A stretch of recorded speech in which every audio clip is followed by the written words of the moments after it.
You're right in the middle of a task when everything goes pitch black. The only light left is a rhythmically flashing red error code.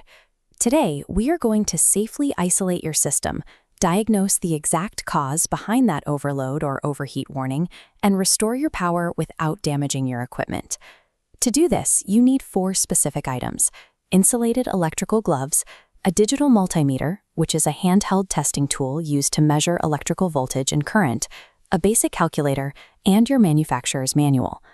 Electrical work is inherently dangerous. You must never touch live AC wires with your bare hands. This guide is for educational purposes, and you should always consult a qualified professional if you are unsure about your setup. Once you know how to read these error codes, you stop reacting to sudden power failures and start troubleshooting them safely and methodically. Let's start by looking at a typical off-grid solar setup in a garage or shed. Before we touch any specific wires or buttons, we need to secure the environment. Step 1 is putting on your insulated gloves. With your hands protected, physically disconnect the inverter from the AC output to sever the connection to your household circuits. Next, we isolate the DC battery input.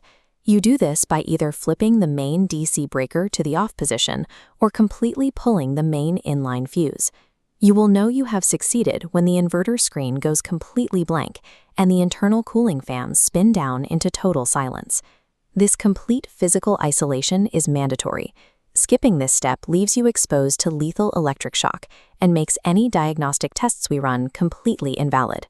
Now we can safely examine the AC side of your system, which is where your household appliances draw their power. This diagram balances your total load, DC voltage multiplied by current, against your inverter's continuous limit. If appliances exceed this reading, it triggers an overload.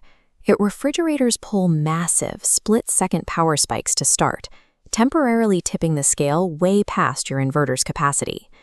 To establish a clean baseline for our upcoming tests, go ahead and physically unplug all of those high-surge devices from your AC circuits. Often, an overload error isn't the result of having too many devices running simultaneously. It happens because a single compressor kicked on and created a hidden, temporary spike. We also have to look at the raw power source itself. Let's shift focus away from the appliances and down to the DC battery bank. Reconnect only the DC side of your system. Then take your digital multimeter and place the testing probes directly onto the positive and negative battery terminals. This dial represents battery voltage. Watch what happens when a heavy load hits. The voltage plunges downward, causing voltage sag. If it drops below the minimum operating threshold, it starves the inverter, throwing a false overload or overheat code even if AC load is fine. Checking your battery voltage while the system is at rest will give you a deceptive reading. Measuring the sag while the battery is under load is the only way to prove if DC starvation is causing your failure.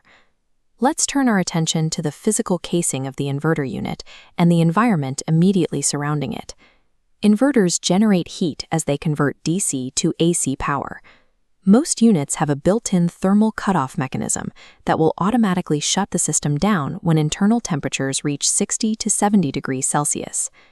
This split screen shows a constricted, overheating setup on the left and a properly ventilated space on the right. To cool your system, blow any dust out of the cooling fans with compressed air and ensure there is at least 6 inches of clear space on all sides of the casing. With the physical airflow cleared, check your specific manufacturer manual for the exact reset sequence. This usually requires holding down the main power button for a few seconds or cycling the breaker switch. Once the inverter powers back on, do not plug everything in at once. Gradually plug your AC loads back in, one by one, monitoring the system for stability after each addition. Your system is stable when the green indicator light returns to a steady glow, and the internal cooling fans spin up smoothly to regulate temperature. Restoring power safely requires systematically eliminating environmental heat and electrical choke points before demanding energy from the system again. The system is back online, and your power is fully restored. To keep it running long-term, ensure your continuous loads stay between 80 and 90% of the inverter's maximum rating. Pushing it to 100% permanently degrades the internal MOSFETs, the tiny metal oxide semiconductor field effect transistors, inside your inverter handling the heavy electrical switching. Additionally, if your multimeter tests revealed severe voltage sag under load, you will need to upgrade your total battery bank capacity to provide a deeper reservoir of power.